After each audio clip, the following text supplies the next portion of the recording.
Griselda Blanco, the legendary Colombian narco queenpin, had 4 children. Their names, in order of birth, are Dixon, Wber, Osvaldo, and Michael. Not much has been said about the lives of each of her children until recently, when Michael published his autobiography, which touches on the lives and times of his siblings. In this video, I'm going to focus on the oldest of Griselda's children, Dixon Trujillo Blanco, aka El Negro. Alright, so let's get started. I wasn't able to find the exact birth date for Dixon, but Michael says Dixon is 20 years older than he is, so that means Dixon was born around 1958. During his childhood in the 1960s, the main people in Dixon's life were Griselda Blanco and his father, Carlos Trujillo, aka Pestañas. Griselda met Carlos in the 1950s when she was a teenager. In his book, Michael doesn't say much about Carlos Trujillo's early life, and I wasn't able to find much about him in the other books and resources that I consulted.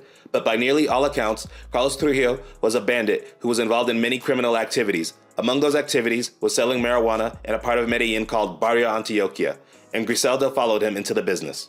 The first few years of Dixon's life were supposedly rough. Dixon says the family was so poor that he used to steal food, but the family's fortunes changed as they became successful in the marijuana business. Dixon played an important role in helping the family get established in the underworld. He would help the family pick marijuana in the mountains of Colombia and bring it back to Barrio Antioquia. As the family fortune grew, Griselda and Carlos acquired several properties in Colombia and began to ship marijuana to the USA. It should be noted that Griselda and Carlos had their second and third children during this period. The second was Wber, who was 1 year younger than Dixon, and the third was Osvaldo, who was 11 years younger than Dixon. Wber and Osvaldo were not as actively involved in the early stages of the Blanco cartel. The 1970s was when business was arguably the best for Dixon and his family, but there were some ups and downs with respect to Griselda's relationships, specifically with the men in her life.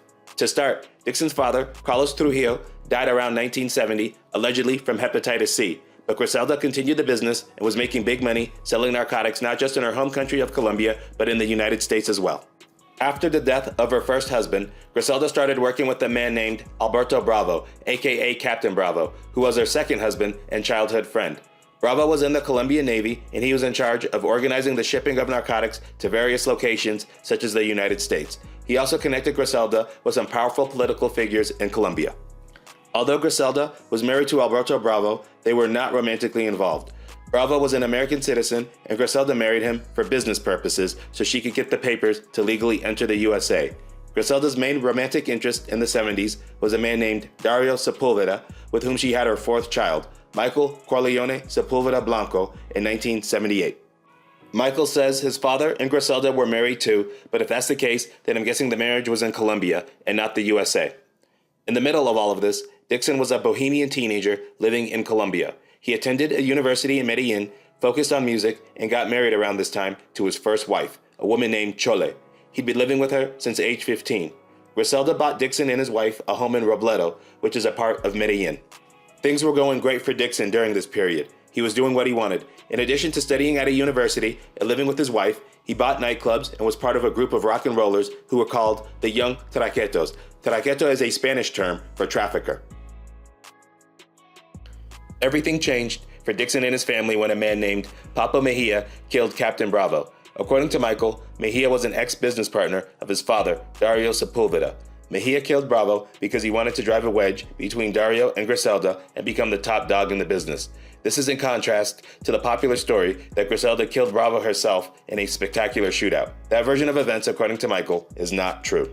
The death of Captain Bravo started a war between Griselda and Papa Mejia, and Medellin was no longer safe for the Blancos. So they left Medellin right away, first to Mexico and then the USA. For Dixon, it was no more university, no more nightclubs, and no more rock and roll. The chronology regarding the death of Captain Bravo is confusing. It's definitely a fact that Alberto Bravo was killed and his death led to a war, but I'm not exactly sure when he was killed. According to most sources, he died around 1975. But Michael says in his book, so after Captain Bravo's funeral, I left Colombia for the first time, in a hurry, on a trip we made with false papers to get to Mexico. I was about 4 years old. So this would mean that Bravo died around 1982 because Michael was born in 1978. Whether Bravo died in the 70s or 80s was confirmed is that things started to get very dangerous for Dixon and his family after Bravo's death, and that the family went to the USA in the 1980s. Okay, As mentioned before, the Blancos were in the USA for much of the 1980s. They were laying low while ducking authorities and enemies, and they were still trafficking narcotics out of various states, New York, Florida, and California, which is where Dixon lived most of the time. And there was lots of bloodshed as the war was still going on against Papo Mejia. But the war calmed down as both Mejia and Griselda would get arrested in the mid-80s and serve time in United States prisons, and both would be released in the early 2000s. When Griselda got arrested in 1985, this famous mugshot of her was taken. After her arrest, Dixon and his brothers were all living in California.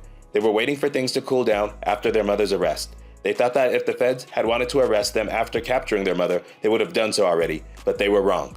Unbeknownst to them, the American government was building a case against the Blanco brothers. The government lulled them to sleep in order to gather more evidence against them while they continued to sell narcotics. The brothers didn't know that. They walked into a nicely set trap.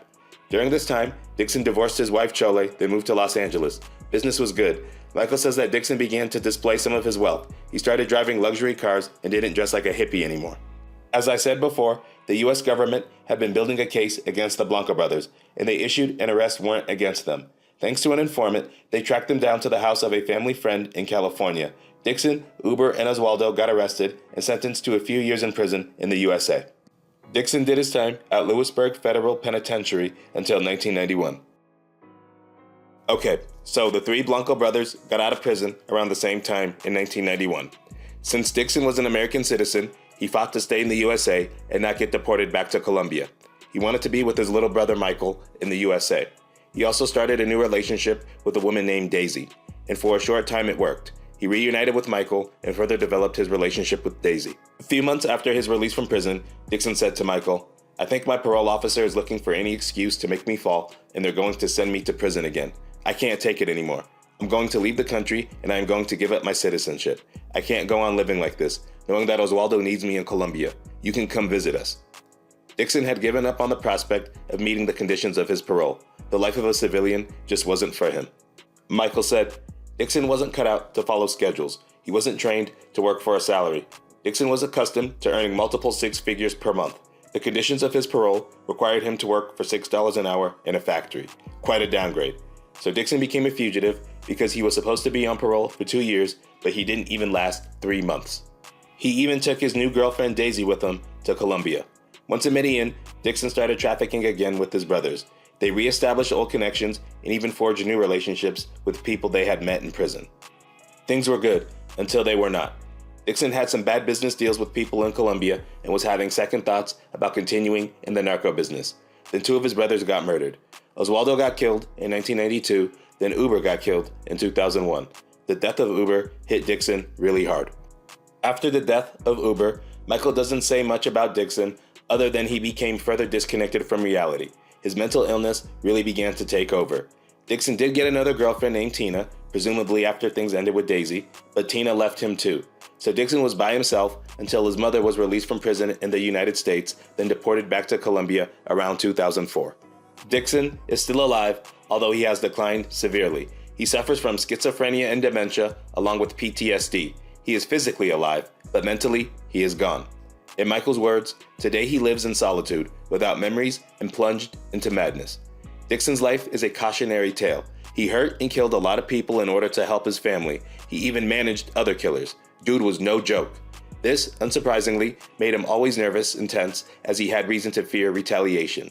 This paranoia about retaliation made Dixon mentally ill. He did his best to take care of his family, especially Michael. Regarding Michael, he tried to deprogram him and encouraged him to become a better person, to rebuild his life and choose another path. But that didn't work out, at least initially. Michael had banditry in his blood, although he's currently gone legit with various ventures such as a clothing line.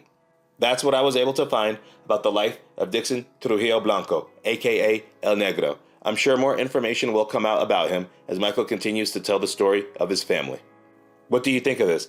I know for sure I'm missing many details. It's seriously hard to find any accurate information about Dixon. Much of what is currently online does not match with what Michael says in his book. As always, thanks for listening.